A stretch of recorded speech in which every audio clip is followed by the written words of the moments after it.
কেটে নিয়েছি কতগুলো পটল, সঙ্গে নিয়েছি দুটো পেঁয়াজ, একটা রসুন আর কটা কাঁচা মরিচ।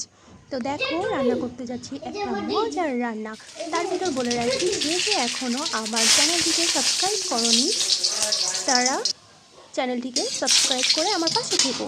তেল গরম করে দিয়ে দিয়েছি একটু কালো জিরা, তার ভিতর দিয়ে দিচ্ছি একটা ছোট্ট তেজপাতা। এবার দিয়ে দেবো পেঁয়াজ, রসুন একটু লাল লাল করে ভেজে নেওয়ার জন্য।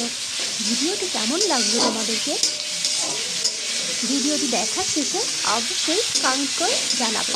আর ভিডিওটা যদি তোমাদের ভালো লেগে থাকে তাহলে অবশ্যই একটা লাইক দিয়ে দিও। আর দেখো পেঁয়াজটা বাদামি বাদামি ভাজা করার পরে দিয়ে দিলাম দুটো কাঁচা লঙ্কা, দুটো না তিনটে ছিল। আচ্ছা যাই হোক, দেখো এগুলোকে আমি ভেজে নিচ্ছি, একদম লাল লাল করে হবে না, হালকা বাদামি করে। এবার দিয়ে দিলাম আমার কেটে রাখা পটলগুলো। ঠিক আছে, এই পটলগুলোকে আমি পেঁয়াজ রসুনের সঙ্গে সুন্দর করে ভাজা ভাজা করে নেব। আগেই কিন্তু লবণ হলুদ দেইনি, একটু ভেজে নিয়ে তারপর লবণ হলুদটা দিয়েছি। আগেই যদি হলুদটা দিয়ে দিতাম তাহলে কিন্তু কড়াইতে লেগে যেত, যার কারণে আমি একটু দেরি করেই হলুদটা দিয়েছি আর সঙ্গে দিয়ে দিয়েছি পরিমাণ মতো লবণ। দেখো এই মুহূর্তে আমি দিয়ে দিচ্ছি একটুখানি জল। তবে ভাজা ভাজা করে কাঁচা গন্ধটা ছাড়িয়ে তারপরেই কিন্তু আমি জলটা দিয়েছি। এবার ঢাকনা দিয়ে ঢেকে দেবো যতক্ষণ না পর্যন্ত সিদ্ধ হয়ে যাচ্ছে। তো এই মুহূর্তে আমি দিয়ে দেবো ঢাকনা, আর খুলবো কিন্তু ঠিক গুনে গুনে 10 মিনিট বাদে। ঠিক আছে, দেখো 10 মিনিট বাদে ঢাকনাটা খুলে কেমন ঝুরঝুরে টাইপের হয়ে গেছে, না গলে গেছে, না লেগে গেছে, না জল জ্বলে আছে, পুরো জলটা কিন্তু শুকনো শুকনো হয়ে আছে।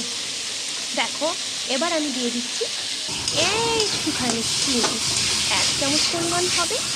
এবার কিন্তু হালকা কড়াইতে লেগে যাবে, কিন্তু খুব সাবধানে এবং আস্তে আস্তে রান্নাটা করতে হবে, যেন পোড়া পোড়া টাইপের না হয়ে যায়। দেখো আমার ভিডিওটি শেষ থেকে মানে শুরু থেকে শেষ পর্যন্ত দেখাচ্ছি, কোথাও কিন্তু কোথাও কিছু লেগে যায়নি বা পুড়ে যায়নি। বুঝেছো, খুবই মিডিয়াম টু লো এর মাঝামাঝি ফ্লেমটি রেখে আমি কিন্তু পুরো রান্নাটা করছি এবং খুবই ধীরে ধীরে।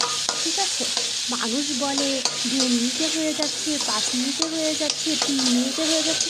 না রে বাবা, রান্না করতে গিয়ে বোঝা যায় এগুলো কিছুই হয় না। 2 মিনিটে আমার কী রান্না হবে? হ্যাঁ, কিচ্ছুই রান্না হয় না। প্রত্যেকটা রান্নার পিছনেই সময় দিতে হয়, সে যাই হোক। এক ম্যাগি নুডলস বলে 2 মিনিট লাগবে, 2 মিনিট লাগবে।